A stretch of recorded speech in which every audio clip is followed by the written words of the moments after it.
cracking on from where we were in the previous video. So what we should have is the foot set up. We just need a freeze transform pole vector. So let's just go freeze transform. And remember, we were just sort of saying this should literally be forward, move forward 10 units, and that's pretty good. Right, so now we should have a foot that works, or both feet working. And there we go. So we're kind of getting our thing, kind of getting our groove on a little bit.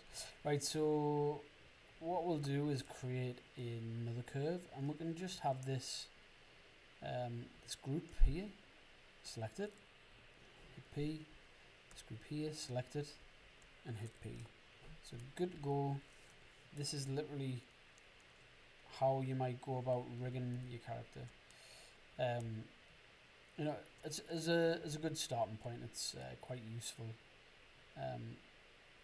And then obviously within this, you know, you might then have even more controls. So this is a good starting point, really. So it's not the only way to set your characters up. I have to make you aware of that. So right, so I've just tweaked that shape a little bit.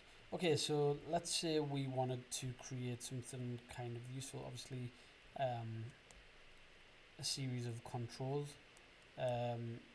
So right, okay, so let's say we wanted to add a foot roll. So if we come into here, attribute editor, click add attributes, and then call this foot roll,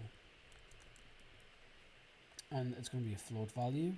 The minimum value is going to be -5, the maximum value is going to be 5, and the default value is going to be 0. Hit add, and then close. And then what we're going to do is go into the animation tab, and then go to key, set driven key in the checkbox, and go to load, select it as driver, foot roll. And now come into the outliner and select the objects that we need for the foot roll. So it's not actually the IKs we would need to key the groups. So select both groups that we need, and then go to load, select it as driven, select both groups, select it rotate, or any attribute that you want to key, hit key. It's already been set to 0, so let's say the rotations we haven't needed to tweak. Let's set the foot roll to 5, and then select each of these individual elements and just work with the attribute that we are wanting to drive, which is the rotation. And then let's just rotate this, so let's say about -20. Let's just type in this value, -20, and then select this group, and then maybe we could type in something similar, -20. Select both elements. Really important that you select both elements, otherwise they won't both be keyed when we set driven key. And there we go. So this is set up for this. So now if we sort of scrub through left and right, I'm holding down control there, left and right, you can see there we're getting this value. Pretty nice, pretty simple. If we type in -5 now, and then select each of these different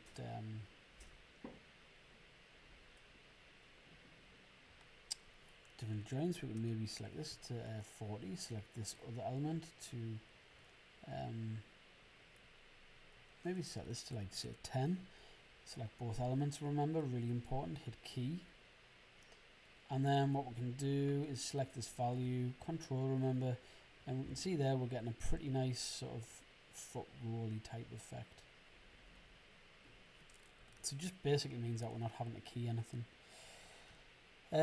What else could we do with this? So let's say we go in here to -2.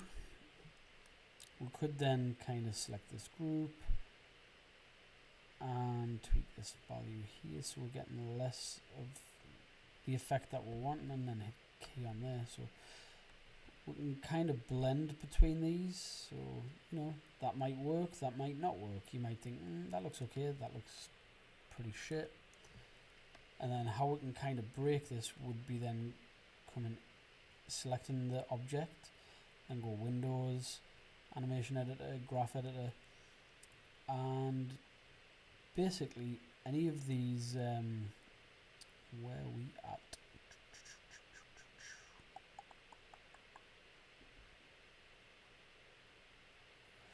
What we would need to do would be select the groups, if we wanted to break that connection or tweak that curve, we could then manually tweak these curves here, because you can basically see we don't have any other keyframes on this object other than the driven keys. We could manually come in here and sort of, let's have a little look just to explain this. So this foot roll looks really nice up here. It's quite smooth if you think about it, but then there it kind of goes a bit weird and a bit not the greatest, and then it kind of flattens out. So to sort of remedy that, we could look at these curves to see where it's kind of going wrong. And looking at this, it looks like it's this keyframe here. Everything else looks largely pretty smooth. So let's see if we were to get rid of that curve. And then let's have a little look, see what kind of value we're getting. See there, we're not getting that weird sort of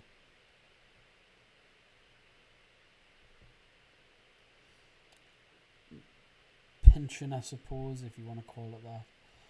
And so we can kind of remove and reduce these values accordingly if we sort of deem it appropriate. And also, actually, it wasn't that value that was doing it, my bad. It was actually this value here. So you can see here that we've got -5, zeros just there, and 5. It's actually -2 that we need to remove. So now we should get a much smoother and neater kind of flow between the two. Okay, so that's how you would go about adding in your own custom controls and quickly kind of tweaking them. Let's say if you fluffed it up a little bit and you weren't too happy, you could also then change how these curves sort of work with that as well. So you could set these keys to be much more direct, linear, as opposed to having a curve associated to them. So that if you want to be very linear, you could do, again, very linear kind of motion. Let's just close that down.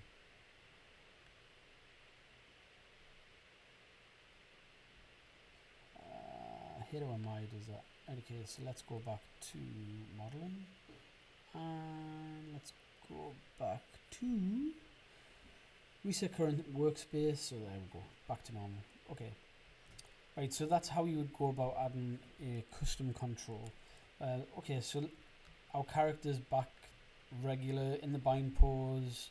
Obviously, just to make you aware of this, when you create your character and start adding these controls, the reason that we've zeroed everything out is, let's say we've got lots of animation, or we've applied different things to our rig, whatever, and he's kind of doing some stuff. Yeah, he's just kind of tweaked around, doing different motions, actions, whatever. Ordinarily, to get it back to the bind pose, you'd select the skeleton or a joint within the skeleton, go to rigging and go skin, go to bind pose.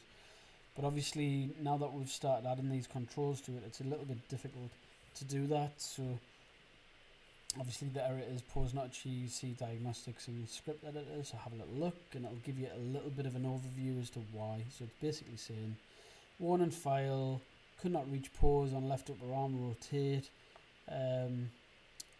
Ultimately it's to do with rotations, but what it means is, it's largely to do with the different connections. So to disable IK constraints and expressions, you can use the modify disable nodes menu. Other connections can be broken using the script editor. So ultimately it's about the connections that we've created through these IK handles, through driven keys, etc, etc. So it's quite difficult to get it. Once we start manually creating a rig, it can be quite difficult to sort of break these connections. So this is why it's really important to sort of zero these elements out, get them back to the bind pose, zero this out, and then come back here, make sure this is zeroed out, make sure that all the translations and rotates are zeroed out, and then, yeah, it'll get it, my bad, gets it back to the bind pose. So ultimately what this allows us to do is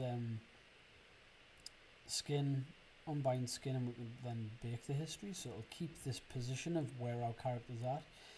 We could then edit delete by type history, and we could then start to tweak the mesh as we sort of see fit. We could add in different elements. We could also add in different joints within the chain if we sort of needed to. Let's say we've got different elements that are associated to it, we could then do that.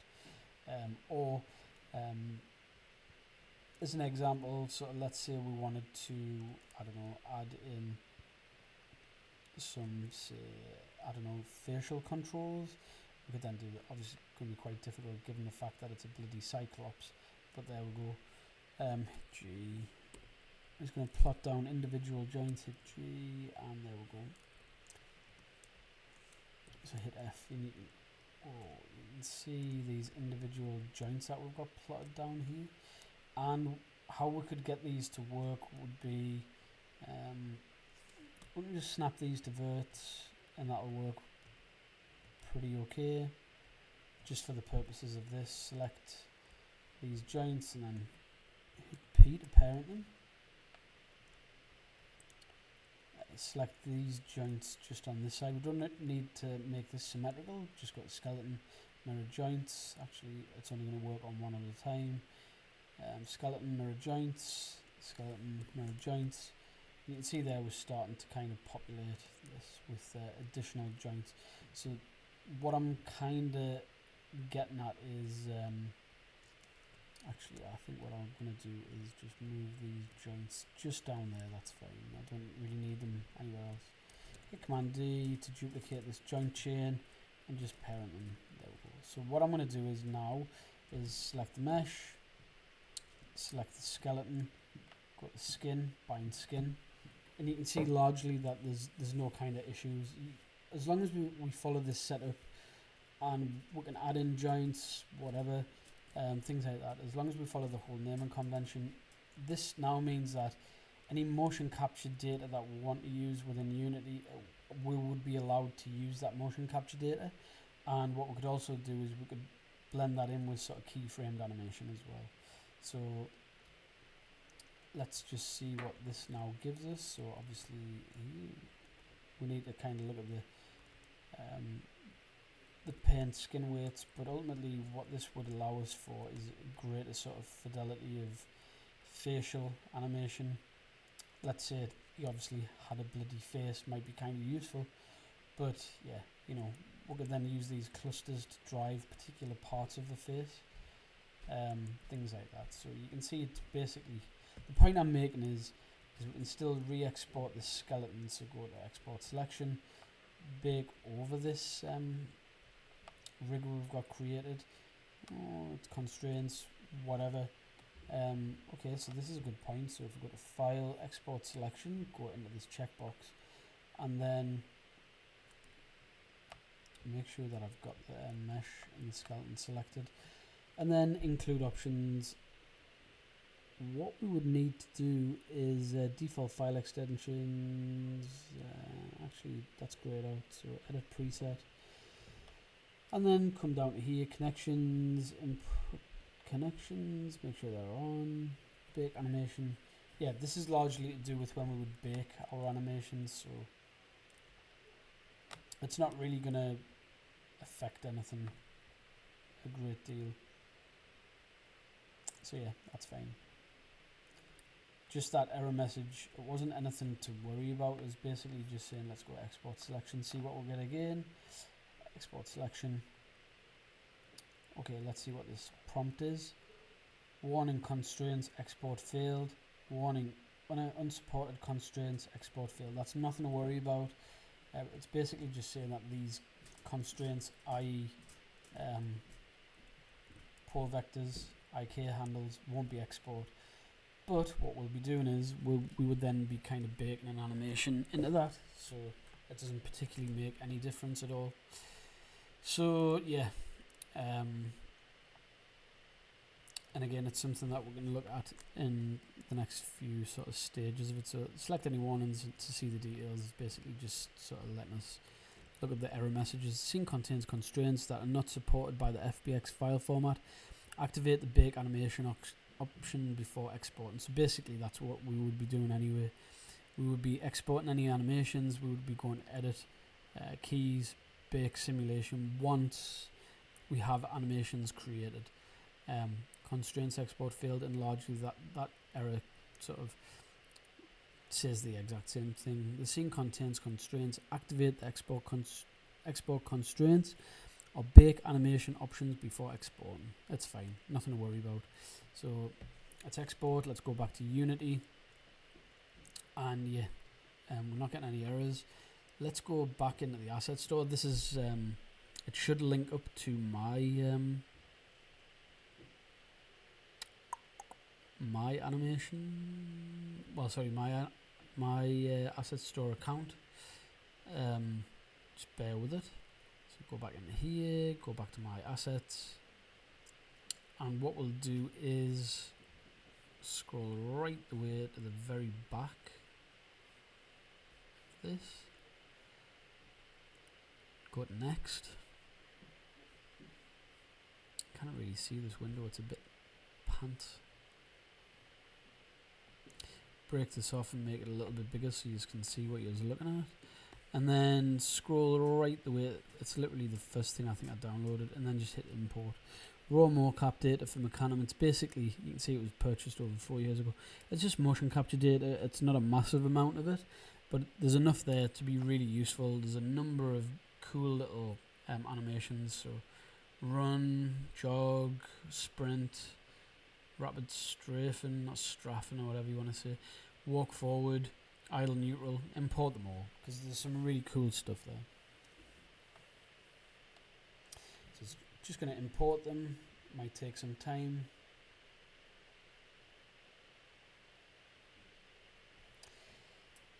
And yeah, that's kind of it.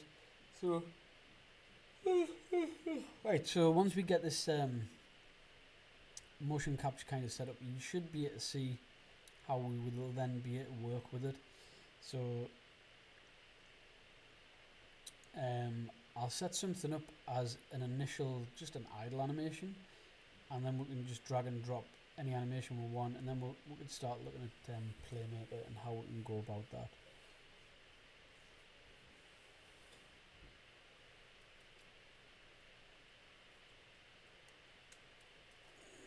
Oh, a big stretch.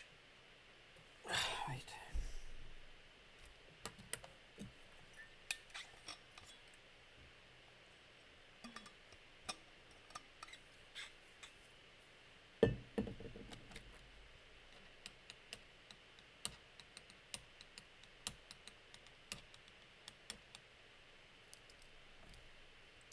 Okay, so now it's just importing those assets. You can see that little ping there. It's imported them.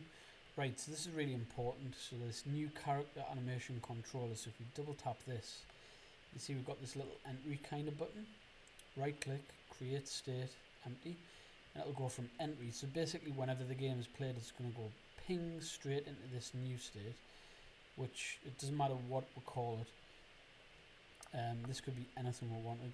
Animations, let's look at this idle animation, and then let's see what we get. So this is some motion capture data of various idle animations, and try to find something a bit more interesting.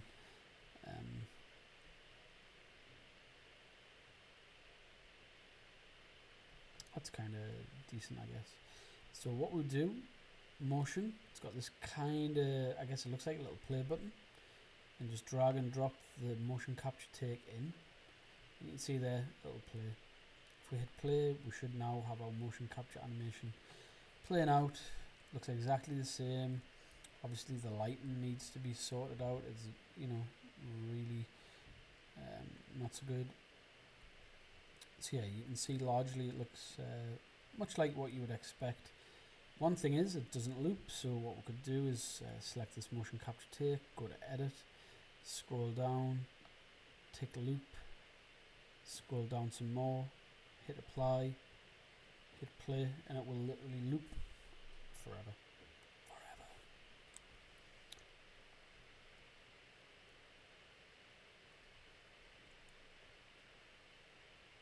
So there we go. That's basically how you would get motion capture on.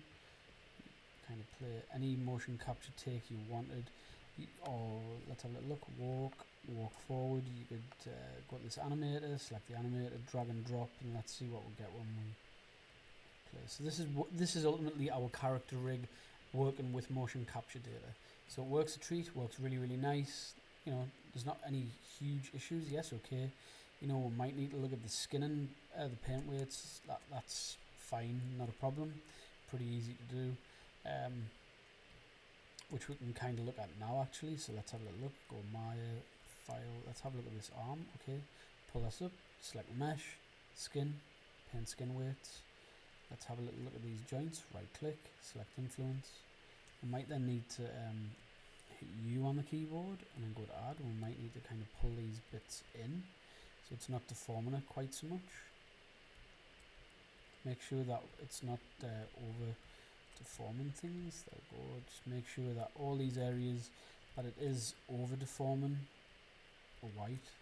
So again, really useful. Just, and it's something I recommend you do. Start kind of pulling your character around into different kind of poses just to see how largely it's deforming and bending. I mean, that looks okay.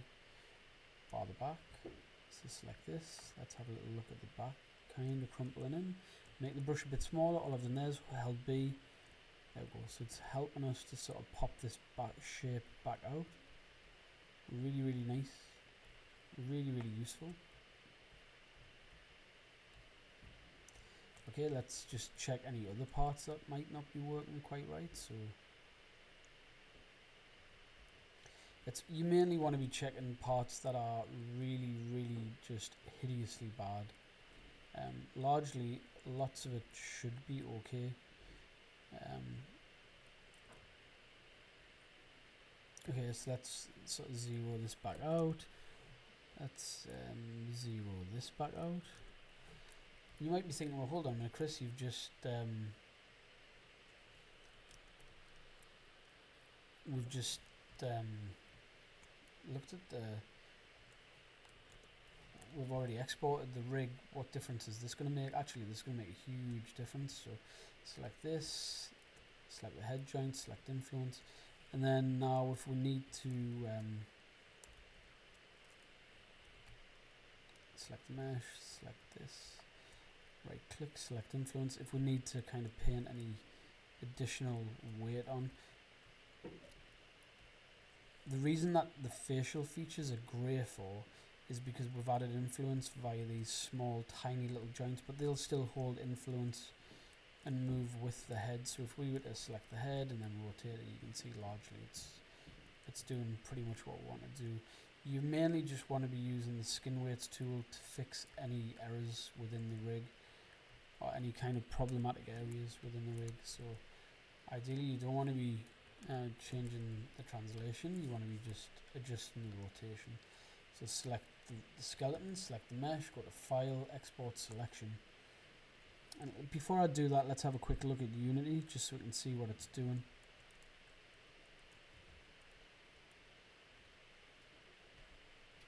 Let's go to shading. Annoyingly layout, revert factory settings, continue. Okay, that's kind of neat, that's useful. So if I turn on shading and I look at wireframe unshaded, that's quite useful to help me look. If we look right into his arms, it looks like his arms are kind of crumpling in a bit. Just underneath there looks like it's being pushed in a little bit too much. So now when we look at exporting, we're just going to basically save over it. That's fine. We'll still get that same error because it still has those same constraints, so it's again nothing to worry about. Unity, it'll probably just take a little time to update, and then if we just hit play, it should have updated that skin weight information. So now if we go to scene, before there was quite a big prominent gap, but now we're not getting that prominent gap. This is very linear actually here, so where this is being painted on there. So again, it's really useful being able to see the mesh in wireframe mode, so you can see how it's deforming. Really, really useful. So you can see that looks a bit ropey actually. Got a nice jiggle to his belly, but this looks a bit weird. So then again, come back to Maya. Let's have a little look here, see what we're getting. Look at these sort of skin weights. Let's have a little look at how this is rotating. You can see there actually I'm rotating that and it mirrors exactly what's happening within Unity. So you might want to select the mesh, go to the paint weights tool, right click, select influence, or right click, select influence. And you can see we've got that really harsh edge, so if you hit U on the keyboard and then go to smooth, and we can just soften this out. So it should soften it out nice and smooth and neat. Click on this, select influence, and yeah, it's all grayed out. It doesn't particularly matter, you could add influence there. And then you could hit U to smooth as well. So it's really this, I guess, this balancing act between softening, smooth and influence. What we need to do as well, let's just zero these out and zero this out. Gets us back to the bind pose. A little bit better, zero this out, and there we go. Select the mesh, select the rig, file, export selection, save back over it. Export selection, yes. Same error will occur. Go back to Unity. Let's have a look at scene, hit play. And we should notice that this is smoothed out. It shouldn't be as kind of linear. It's definitely not as harsh as what it was. It still needs a tweak, but definitely not as harsh as it was. So that looks kind of neat. Plugged into motion capture data. Right, so how would I then blend it to animation? So, okay, I want to save this out as Cyclops test. I'm going to Command Shift and S. This is going to be Command Shift S, Cyclops test animation. And all I'm going to do is really, really simple, nothing too crazy.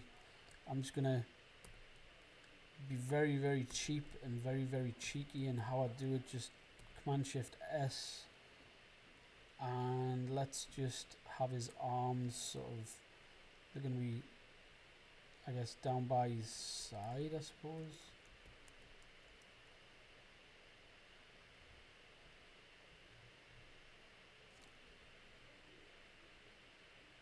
And you can see there it's kind of dropping down.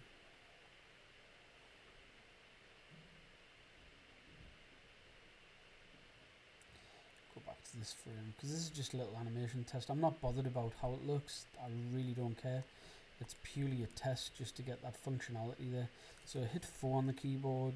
This is what I was saying, make sure that the locators, so we're trying to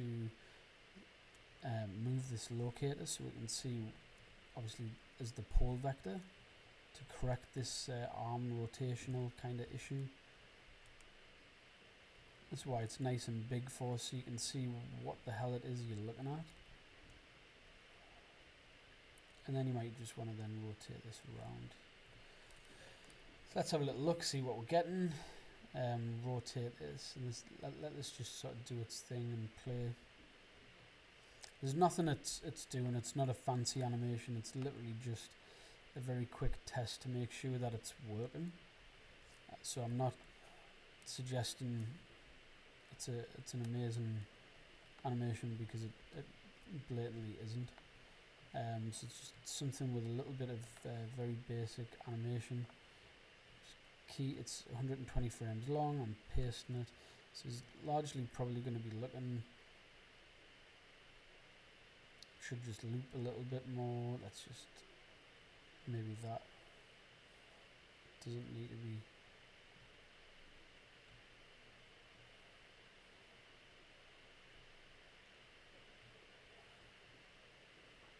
Copy this, paste to there.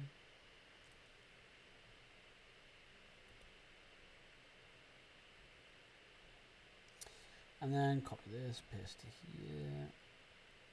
I guess I kind of do want it to loop a little bit, so maybe even if it's not totally amazing, it's just as a test, but ideally it should loop.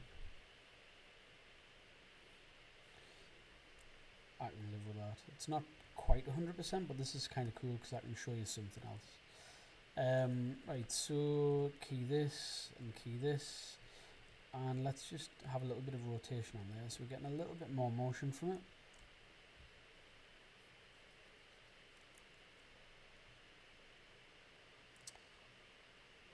It's not doing anything too crazy. You see that really awkward, horrible pop with the arms. Right, so this is really important when we're coming to baking out animations for Maya. And this is quite far maybe through the production, and we'll kind of recap this. So what I would recommend you do is key the rotation. So select the rotation and go to edit, keys, bake simulation,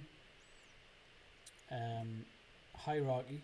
What you could do is go to select, hierarchy, so it's going to select every single joint within the chain, and then all keyable if you really wanted to. All I had initially selected was the rotations. Just hit bake, so it's just going to bake every single joint within the chain. So all I did there was selected the hierarchy and all keyable. So just to kind of recap that, keys, bake simulation, hierarchy, selected. So make sure you go to select the root of the skeleton, go to select hierarchy. It's going to select every single joint within the chain, and then hierarchy selected, all keyable, hit bake. I'm just running back through that. It's already baked, so I can't really do anything about it. So what you'll notice is as well, doesn't matter particularly what you do with these joints, it's effectively broken any connections to them because we've baked the animation. So now what we'll do, select this skeleton, select the mesh, file, export selection, and this is going to be an unbaked. There we go, so I'll just bake this animation. The reason that it's still giving us this error is because there's constraints associated to it, but they aren't actually connected. But again, it doesn't really make a great deal of difference. So now let's have a look at this animation baked. And again, remember, if you remember this little icon. So if we go to where we at, we'll tap this, hit this new state, and we've got this little play animation. And then if we look at our character and then hit play, this take of animation is, or should be, playing. There. You can see that it's very, very simple bit of animation. He is looking around, but there's a bit of a pop. Not very good. So within Unity, we might be able to fix it. So if we select the take and then go up to edit, let's have a little look at it now. So again, we'll have the same option, hit loop time. And if we have a look at the curves, it's not giving us that option to correct it, which is really interesting in comparison to the motion capture data. So let's have a little look to see what the motion capture data would give us. So let's have a look at mocap data, animations, walking, and it was walk forward. If I select this walk forward and go to edit, you'll notice the difference straight away.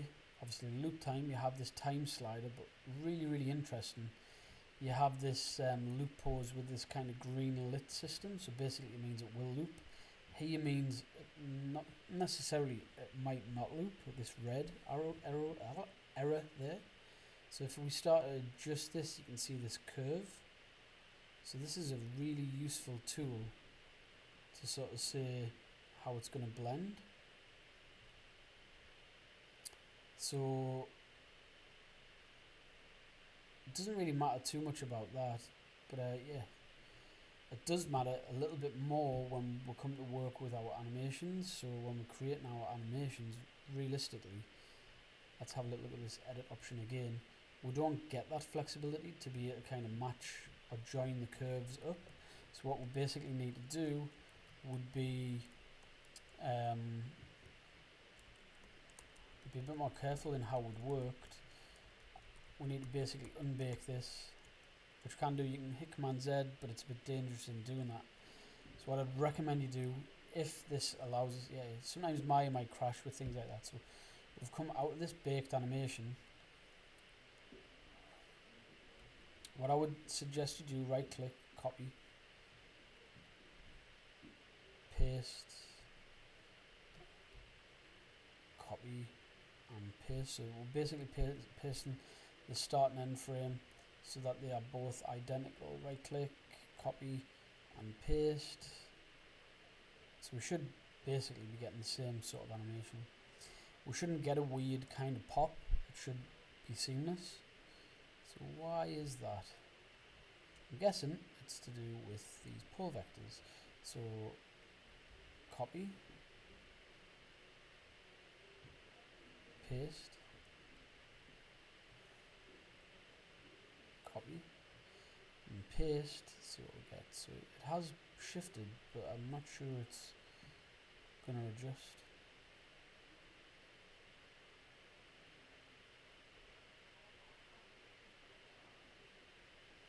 That's really interesting why it's kind of doing that. So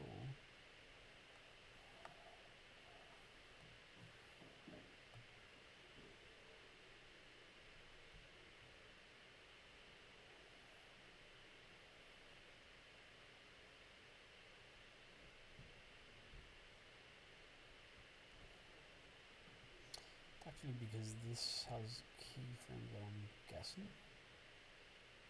So cut selected. Select this joint, again, hit G, cut selected, because these are already baked. That's really weird why that would do that. Ah, shit, it's because it baked the whole thing. Nah.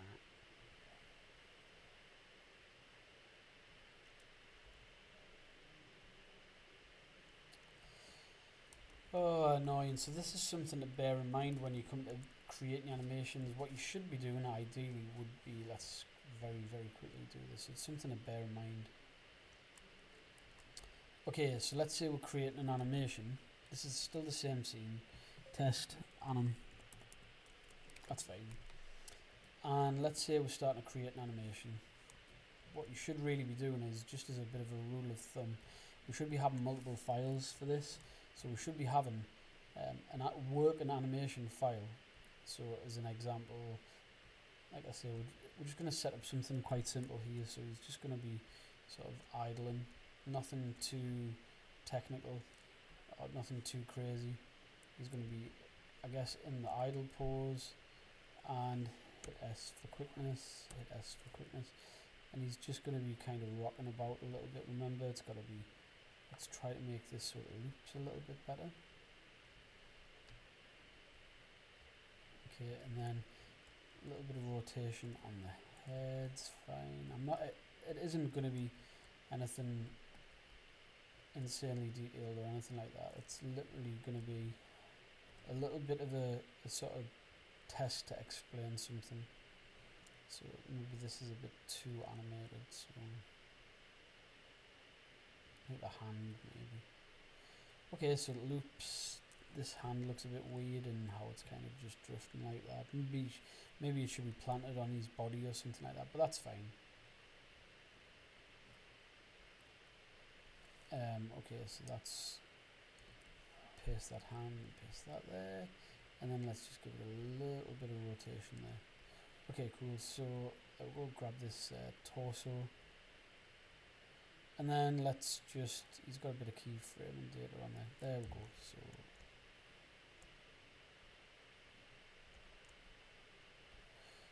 okay, so he's got some animation there. It's actually probably a little bit better than what I've done previously. So okay, and the good thing is it loops, which is really helpful for us. That's the main thing. You should be creating either loopable animations, or unless they're kind of linking together, small segmented animations. Right, so let's say we've got animation test. What we need to do now is Command Shift and S, animation test, and name this underscore baked. So what we'll do now is select the skeleton, go to select hierarchy, and then go to edit, keys, bake simulation, and then go to hierarchy selected or keyable, and then just bake. So it's going to do exactly the same thing. So we've got this animation, but it's already been baked. What we can do now is we can then get rid of these controls because we don't need them any longer,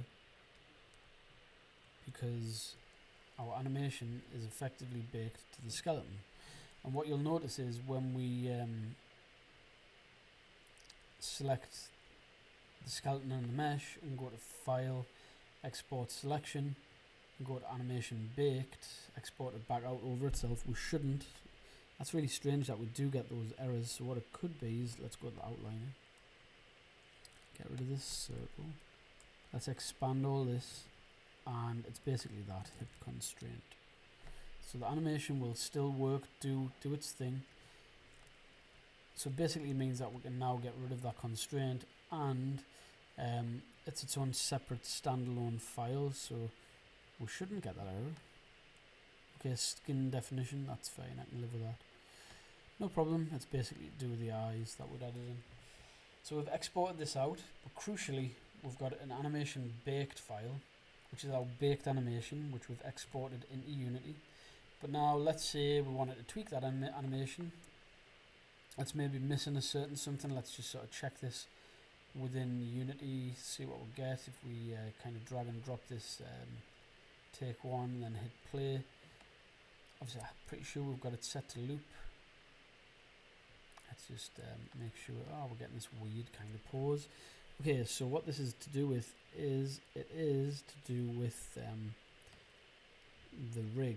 So because we've tweaked and changed the mesh, it's kind of defaulted back to generic. We've changed the file basically. Hit apply. We should get configure. It's not letting us get access to that. So all I did there was clicked off, click back on. We now have access to this configure option, save. And again, everything's greenlit because it can see the name of the joints that we're looking for. We haven't changed the core kind of hierarchy of things, which is really important. Hit done. And then now what should happen if we select this and in our sample character, let's just hit play. Everything should be working again. So it's just a case of sort of relinking things a little bit. We are getting our the bind pause is working okay. It's doing its thing. Is it looping? And it is looping. But let's say you think, you know, this animation isn't quite working for you. It's not quite what we want. What we can do now is then go back. So file, recent files, test anim. And then we can just make something entirely. Obviously this should have, I don't know why that hasn't saved actually. Why is that not showing me my keyframes then? That's quite interesting. So yeah, all those curves, it should show up that these have keyframes because they do have keyframes. Or did I just pause? Oh no, sorry, my bad. I did just pause them. So yeah, let's say we wanted something a bit different. We wanted his arm to be like here. Maybe he's idling. Maybe it's more like a kind of monster pose as opposed to like an idle pose. Let's just sort of tweak these positions of the arms and things like that.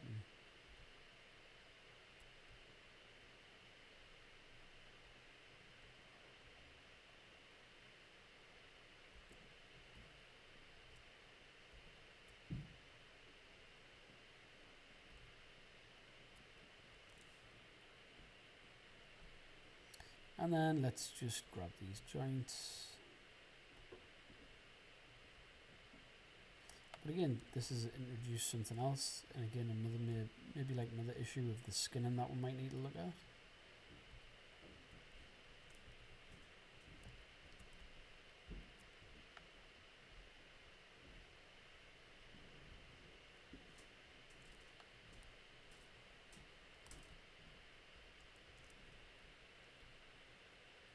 So this doesn't have a great deal of animation on it. It's literally just kind of looking. Obviously, the point that I'm making is any animation that we make, we can then just save over this baked animation, and then select the root of the skeleton, select hierarchy, edit, keys, and bake simulation, so that we're not saving over any of our other animations that we haven't baked, because it'll basically break all of those connections that we've created. So now what we'll have is we've got our skeleton and our objects, you know, file, export selection, we could do that, anim baked, export selection. But then looking at this, you know, we might then need to look at the skinning of the rig a little bit more. But that's totally fine, it's just paint skin weight, it's not a massive kind of problem. Go back, animation baked, and it should just kind of plug in, hit play. Because it's the same take of animation, and you can see there it's still animated, so it's working. Like I said, the point that I'm making is create an animation file, then when you save it out, save it as a separate file and then bake it in a separate file, because if you don't, you're just going to then save over the rig that you've created, or you know, you're then going to have to constantly sort of faff around. Okay, cool. So there's two little videos.